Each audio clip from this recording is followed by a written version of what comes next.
So it used to be people who would have to suspend me, but now they have AI machines deliberately trained to find me, to get rid of me, to damage my influence. They don't want me influencing people. But that's not happening on Instagram, it's just happening on TikTok, isn't it? TikTok, Instagram, and YouTube a little bit, not as much. They're not as advanced. TikTok have really got their act together. But AI is coming to Meta and YouTube, and they'll try and delete me.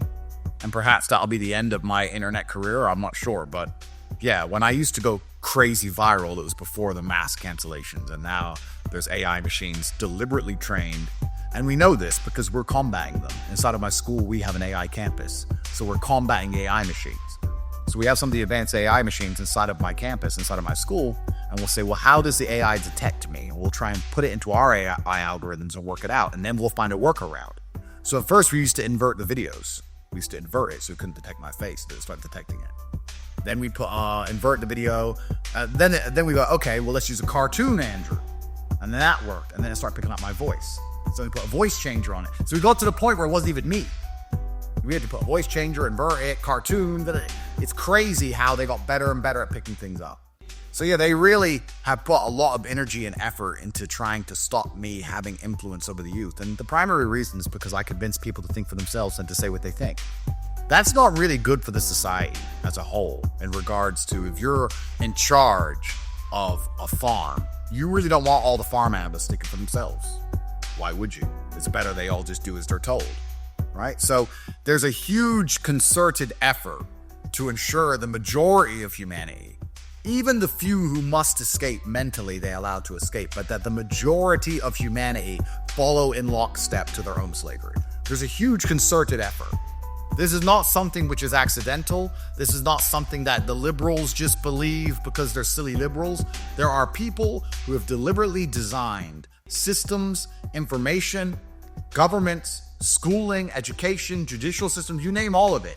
Every single thing comes down to the end of, does this enforce compliance of the populace? And the primary objective of that is that people never wake up and look around and realize they're getting fucked. Which is, of course, what you want if you're gonna fuck someone over. I mean, if you're gonna rob someone's house and you could press a button, they didn't notice anything was missing. That's pretty fucking convenient. It's a lot more convenient than dealing with them calling the police, right? So there's huge concerted effort. So if you're any kind of person who inspires free thought on any level, even worse, free thought coupled with the bravery to say what you're thinking instantly, in real time, well then you're an enemy to the matrix, you're an enemy to the system. And I notice this all of the time. I'll be watching Netflix and some chick will be beating up some guy, or 10 guys. So one girl will be doing kung fu, beating up 30 men. And I'll just say, this is bullshit. And they'll be like, what do you mean? I was like, this is unwatchable. Never. And people around me, they confused. Like, what do you mean? But she knows karate. Like, this is just not real life. It's a psyop. You don't realize it's a psyop.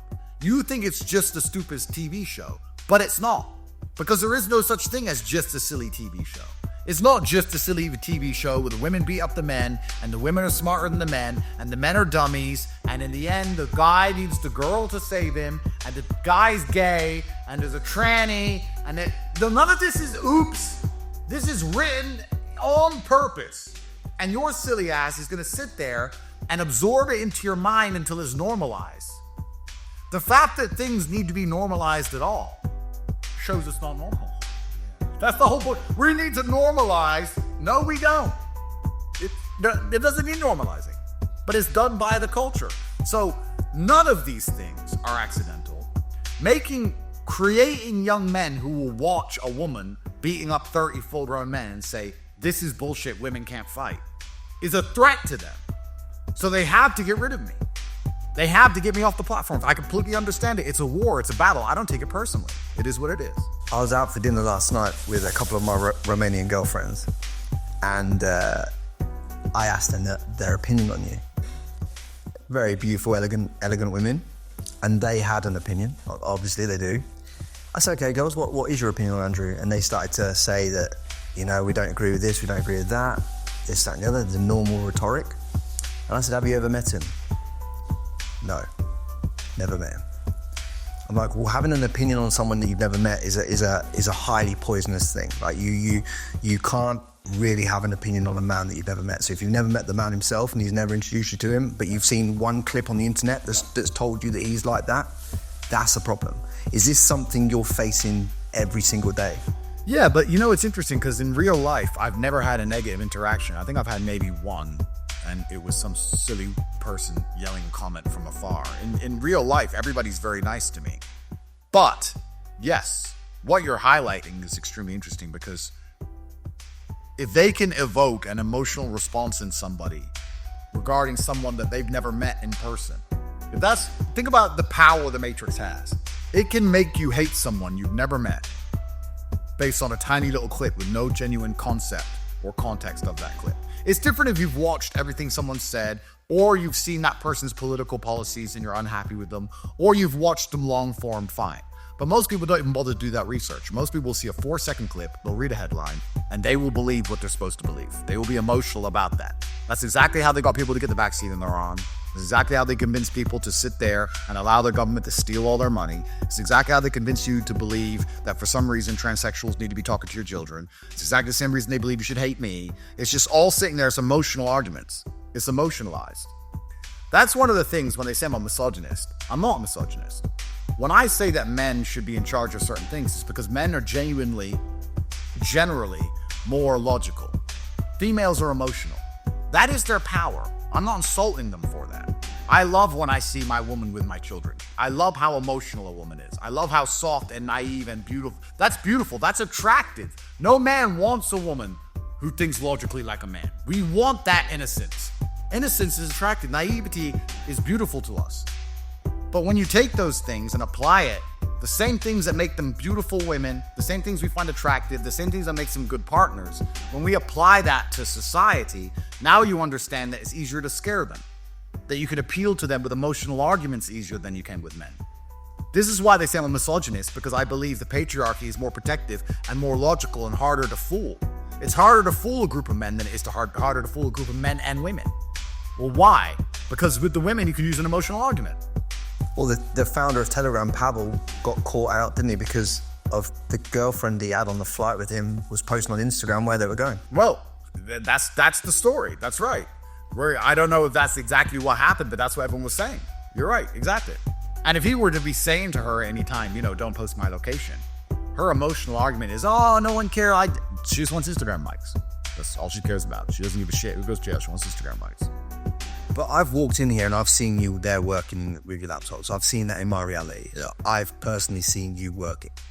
So why do you want so much life admin with all these women and all these wives and all these children? Because that's like life admin 101. Like that keeps you away from what you actually said that you love. Yeah.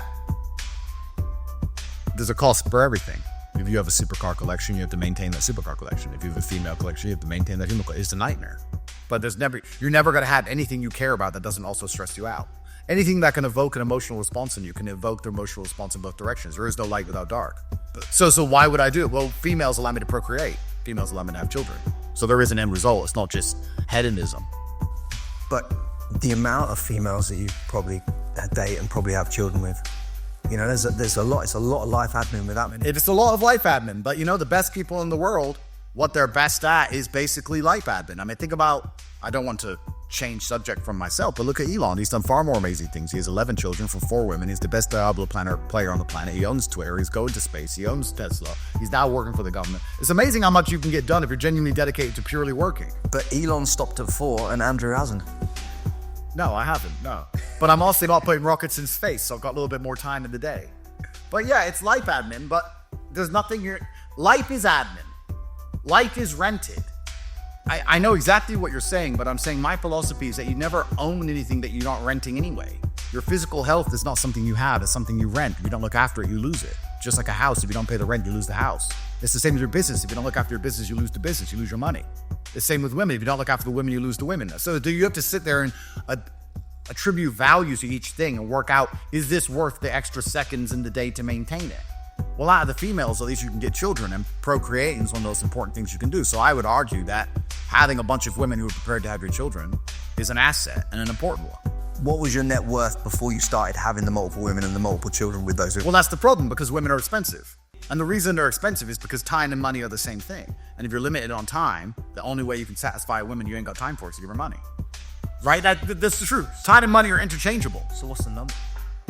Well, I've had money for quite a while now. But I'm not saying women are only with me for money either, but I'm saying it's easier to have 20 girlfriends if you're rich. That's true. Yeah, but how do you define rich? That's what I'm saying. Like, what is the number because you've lived this life, right? You started. Well, I mean, You were worth X amount. You were worth X amount when you started to live that. well, I had 2 or 3 girlfriends back when I was broke, but I was with them all the time. So when I was poor, I could be with a girl. I'd be with the girl all the time, or I'd live with her. But then when you get rich, you live with your boys and you do what you want, and you're not with the girl all the time because you don't want to be. So then you have to interchange it with something else.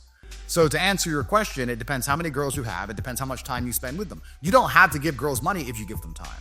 The thing is, if you have enough money, you don't value the money, and you'd rather give them money than give them time because you have other things that are more interesting to do or another girl you want to see. So you'd rather say, sure, your rent is paid, stay there, and not see her. Now, I know that's probably counterintuitive to a lot of men out there. But if you were to give a number, It's very difficult for me to say. I'm pretty wealthy. from your experience, I want the number. It's hard to say. I don't know. Is it 1 million? Is it 2 million? Is it 5 million? Is it 10 million? What number is it? Depends on the girl you have. It's very subjective. I can't answer. It depends on the girl you have. It depends on how much money you give her. It depends on the lifestyle she expects. Depends on how pretty she is. Depends on how much time you spend with her. Depends on lots of things. It's hard to say. But based upon your experience, Adri. My experience is that if you can afford to take care of a woman's life, you get a huge degree of leeway with what you're doing. And when I say take care of her life, I mean if her rent is paid and she has enough money for food and the odd nice piece of clothing and she has a car if she needs one, if you take care of her. So I don't know, in Romania that might cost 5,000 or 6,000 a month. In other countries it may cost 10,000, 15,000 a month. I don't know. But if you have enough money to take care of a woman, you have pretty high leeway. So depending where you live, if you take care of her, you can usually get away with most. So what you're saying is then, by you moving your life earlier to Romania whilst you stacked your cash and made your money, that allowed you to achieve that earlier. So you achieved that at a lesser net worth than the lifestyle that you want, that you're predetermining now. You achieve that at a lesser net worth than perhaps what you are right now, obviously. Yeah, but this is actually a really interesting conversation because you have to be very careful with this because it's easy to be misunderstood. If you're in Dubai and you're just giving girls money and those girls want your money, especially the girls in Dubai, that is what they want. That is very different than a girl who wants your time, does love you, but you don't have the time to give her. So you replace the time with some money.